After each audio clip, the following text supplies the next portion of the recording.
Olá, galera, tudo bem com vocês? É muito bom vê-los por aqui novamente. E hoje eu gostaria de falar um pouco sobre a trajetória da luta LGBTQIAP+, destacando aqui que essa luta ela é parte, né, de um processo de batalha por liberdade, por tentar demonstrar aquilo que se é verdadeiramente. Esse é o nosso vídeo da semana de conteúdo ligado à atualidade e às ciências humanas. Eu espero que vocês gostem. E se vocês me acompanham já até aqui, por favor, deixa o like nesse vídeo, se inscreve no canal, porque isso ajuda com que eu dê continuidade a esses conteúdos, tá bem? Então, destacando aqui que as práticas homossexuais, elas sempre existiram, né, galera? Desde os primeiros relatos na antiguidade, a gente tem essa percepção. Um exemplo disso é o caso grego. Na Grécia Antiga, os gregos, eles tinham o hábito do professor que fosse instruir um garoto mais novo, como se um garoto mais novo ele tivesse que ter um mestre mais velho para que ele ensinasse a ser um homem. E era comum nessa época que essa relação de poder também, né, ela fosse realizada também por meio da prática homossexual, sendo o aprendiz ali na condição de passivo e o mestre na condição de ativo, como se o mestre exercesse uma autoridade, né, uma relação hierárquica ali perante o seu aprendiz. Na Roma Antiga, a prática homossexual ela também era bem aceita entre os homens. Isso porque essa relação ela representava também uma relação de poder em que os mais nobres muitas das vezes realizavam essas relações com os escravizados, principalmente, ou com alguém de uma classe inferior, representando ali o domínio dessa pessoa mais nobre sobre um corpo submetido ali pelaquela autoridade. Bom, em suma, galera, essa formação da antiguidade, principalmente em Roma, na Grécia, ela foi bastante patriarcal. Então, essa prática homossexual entre os homens, ela era bem aceita e exercida nesses casos aqui que eu citei. Não que não existissem outras ocasiões, mas o que era mais comum, que chegou pelas fontes históricas, né, nos dias de hoje, são esses tipos de práticas. E essas civilizações, quando politeístas, né, tanto a Roma Antiga quanto a Grécia, elas exerciam essa prática. Já quando o cristianismo passou, primeiramente, né, a ser religião do Império Romano, religião oficial do Império, e depois se espalhou para vários locais, né, essa prática ela passou a ser condenada totalmente pela Igreja. Isso porque os pressupostos sociais, eles passaram a ser muito moralizados pela Igreja Católica, que representava ali, nessa passagem da Antiguidade para a Idade Média, a instituição que seria um monopólio da fé ali no Ocidente europeu e também no meio de outros povos que foram se tornando cristãos também, a partir do espalhamento, né, dessa fé aí pelo globo.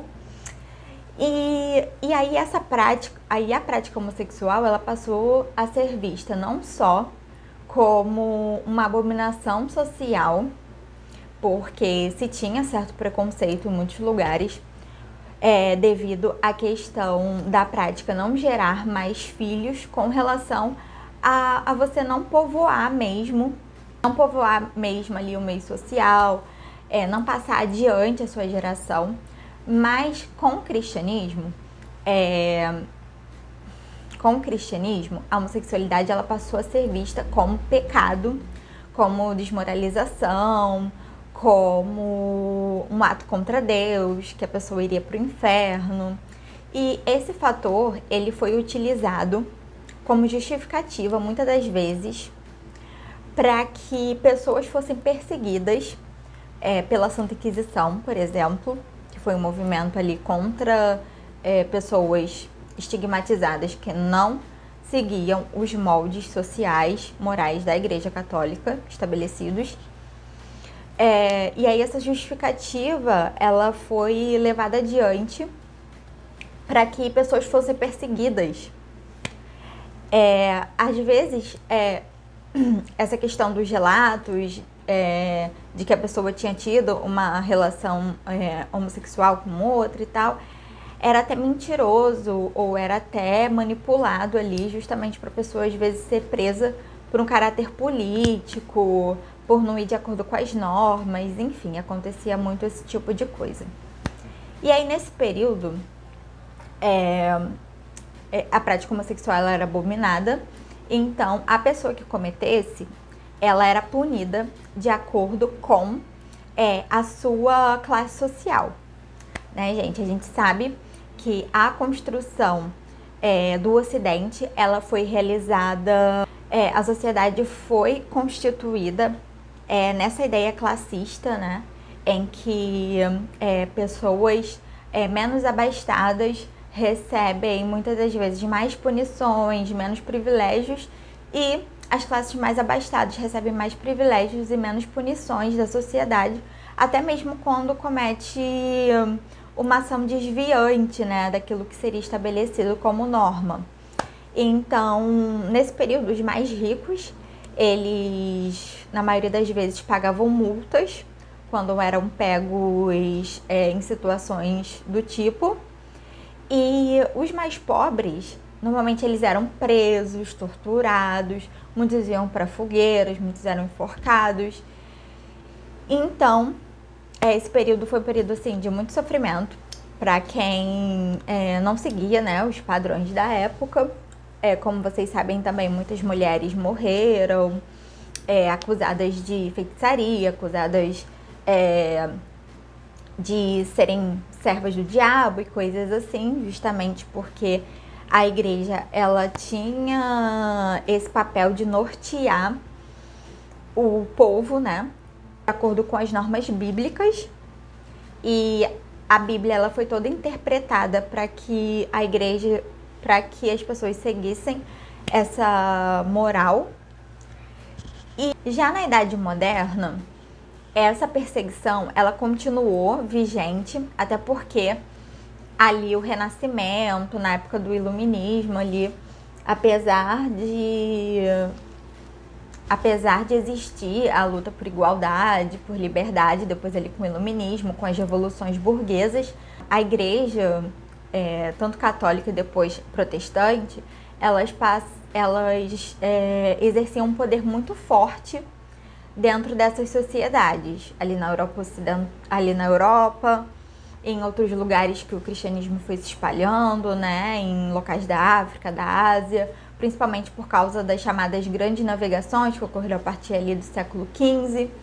Esse aumento do comércio, né, fez com que também a fé cristã ela fosse espalhada para muitos lugares. E o movimento renascentista, apesar de lutar a favor da expressão do homem, apesar de lutar pela questão do desenvolvimento da intelectualidade, enfim, não é um movimento anticristão, não é um movimento ateu, nada do tipo. Então, essa prática ela continuou sendo abominada. Muitas pessoas que, né, eram homossexuais, elas tinham que se esconder, elas tinham que se reunir em locais que só certo grupo frequentava para expressar ali sua orientação sexual. Então, a explosão de movimentos artísticos, né, entre a Idade Moderna e a Idade Contemporânea foi muito a favor de criar ambientes em que essas pessoas elas se sentissem mais à vontade para se expressar dessa forma, esses movimentos artísticos, culturais, enfim. Tanto que, uma curiosidade aqui, né, vestígios históricos que chegaram até nossos dias e tal, apontam para o fato de Leonardo da Vinci ser uma pessoa homossexual. Ele que era um gênio, que era uma pessoa, que era um artista assim brilhante, sensacional, mas que teve que manter essa questão em segredo devido, né, a existência dessa sociedade patriarcal. Então, gente, mesmo no iluminismo, as pessoas lutando, né, a favor de liberdade, de igualdade, contra a intolerância,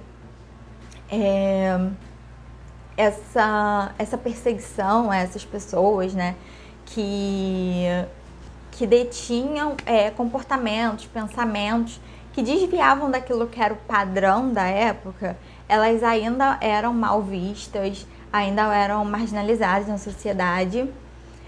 Mas no século XIX,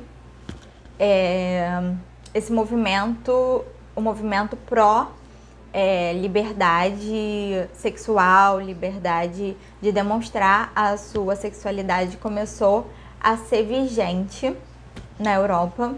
Em primeiro lugar, a gente tem relatos de algumas transformações que ocorreram na Alemanha, de alguns grupos ali que começaram a contestar essa ideia da homossexualidade ser ali associada a uma doença, a imoralidade.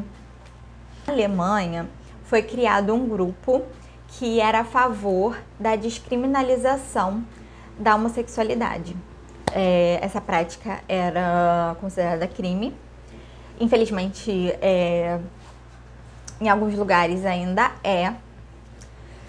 E a gente vai comentar um pouco sobre isso também aqui no final desse vídeo, porque a gente vai trazer essa discussão para os tempos mais atuais, que a partir do século XIX a Alemanha foi a pioneira em organizar grupos, comitês em favor de realizar estudos para comprovar perante a sociedade, perante os governos da época, que as práticas afetivas são legítimas, não tem nenhum distúrbio, não teria nenhum distúrbio biológico com relação a isso, e que até mesmo seria algo característico da natureza, inclusive presente também em outros seres vivos, né, essa prática. Então, eles começaram a reunir, né, biólogos, psicólogos, todos para fazer esse estudo aprofundado, para que fosse desmistificado isso, né, primeiramente no meio intelectual, depois que isso fosse espalhado. Já na Inglaterra, gente, esse fator da aceitação da homossexualidade, ela demorou já bem mais tempo. Um caso emblemático que ocorreu ainda no século XIX, quando a gente fala dessas transformações que foram chegando na Alemanha, foi o caso do escritor Oscar Wilde. Ele mesmo, o autor de O Retrato de Dorian Gray e de outros escritos maravilhosos. Ele era homossexual e ele foi acusado de indecência grosseira por realizar práticas homossexuais, e ele foi preso ali no finalzinho do século XIX, em 1895, e ele morreu na prisão em 1901 por simplesmente ser quem ele é e tentar viver a vida se expressando normalmente e sem prejudicar ninguém. Foi uma grande perda, mas ele deixou escritos maravilhosos que acompanham a gente até os dias de hoje, que falam também conosco depois de gerações passadas aí após sua morte, né? Ele representa, gente, na verdade, outras milhares de pessoas, né, que foram encarceradas, mortas, devido a ser diferente. É isso. Se a pessoa era diferente do que era instituído como padrão, a pessoa já era perseguida. A gente viveu tempos muito cruéis dentro da história, essa que é a verdade. E a gente avançou muito, né, na conquista de direitos, e a gente ainda precisa lutar muito mais, percorrer um caminho longo aí pela frente, mas a gente já conquistou muitos direitos. Depois, gente, na passagem do século XIX para o XX, nos Estados Unidos, as comunidades LGBTQIAP+, elas passaram a crescer, né? Ainda não se tinha uma sigla assim maior, né? Isso já é um advento contemporâneo, mas existiam muitos movimentos culturais, artísticos ligados à comunidade LGBT nos Estados Unidos, principalmente principalmente em meio a casas de show.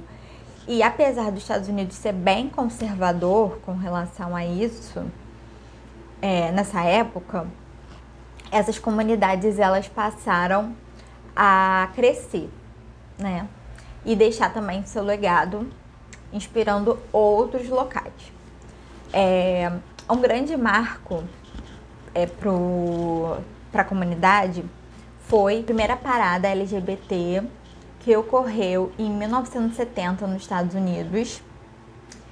E estava ali misturado com aquela efervescência cultural do movimento hippie, que também pregava a questão da liberdade, de você mostrar quem você é, daquela questão de amar, muito intensa, enfim. E aí essa primeira parada ocorreu lá, né? Já aqui no Brasil, essa questão da parada como uma forma de reafirmação da sua própria identidade, da sua orientação sexual, ela só passou a ser exercida nos anos 90. Então é bem recente a primeira parada gay, que ocorreu em 1992 em São Paulo. E depois, né, o movimento foi crescendo no Brasil, muito por conta também das redes sociais, que passaram a dar voz a essas pessoas, que passaram a fazer com que elas passassem a ter mais confiança de se comunicar com outras, de se organizar ali em seu movimento. E esse fator foi muito importante, porque também proporcionou essas pessoas tanto se identificarem ali com outras, e também para que essas pessoas lutassem por mais direitos civis, políticos, sociais, o que foi assim, muito, muito, muito necessário. Bom, a primeira parada gay, na verdade, em São Paulo, gente, foi em 1997. Foi mal aí o erro.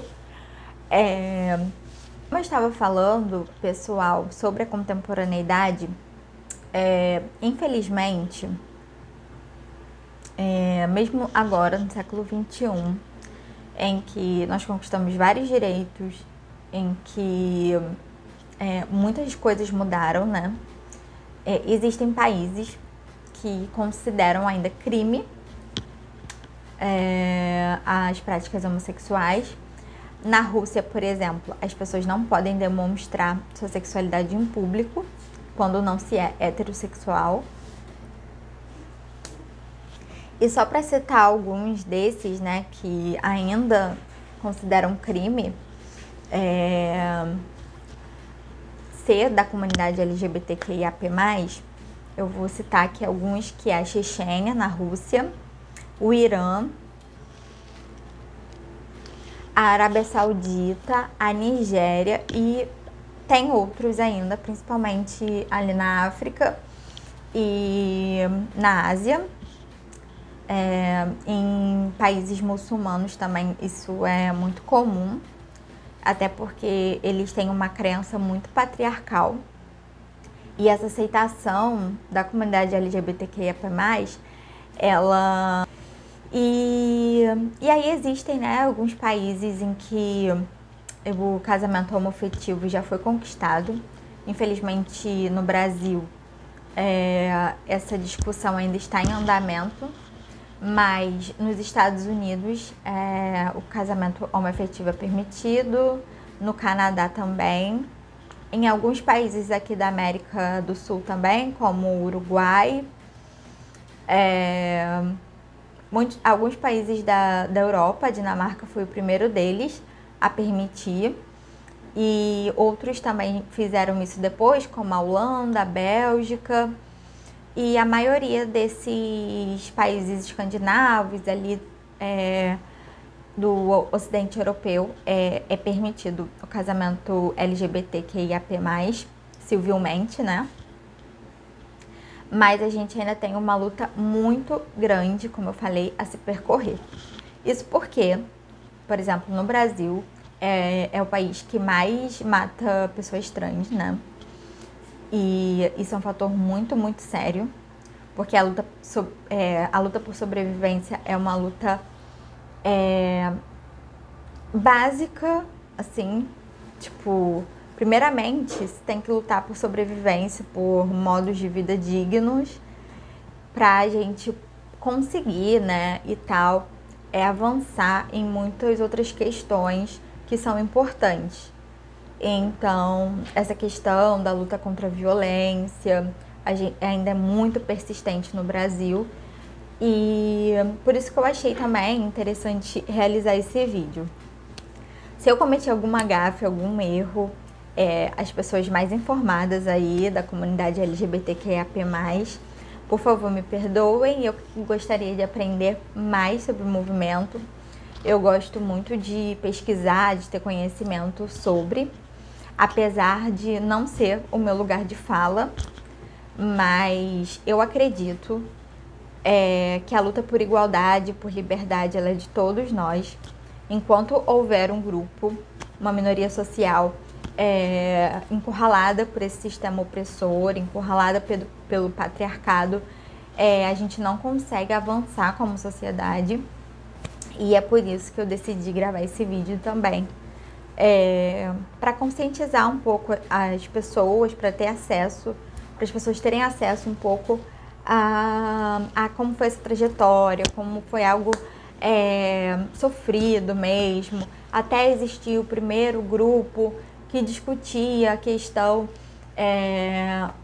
da homossexualidade. Eles tiveram que passar por muita coisa, por muita perseguição, pessoas morrendo ali no meio dessa trajetória, para que a gente pudesse chegar hoje, ter, né, liberdade de expressão nas redes sociais, para que a gente pudesse ter outros direitos e falar sobre outros que devemos conquistar também.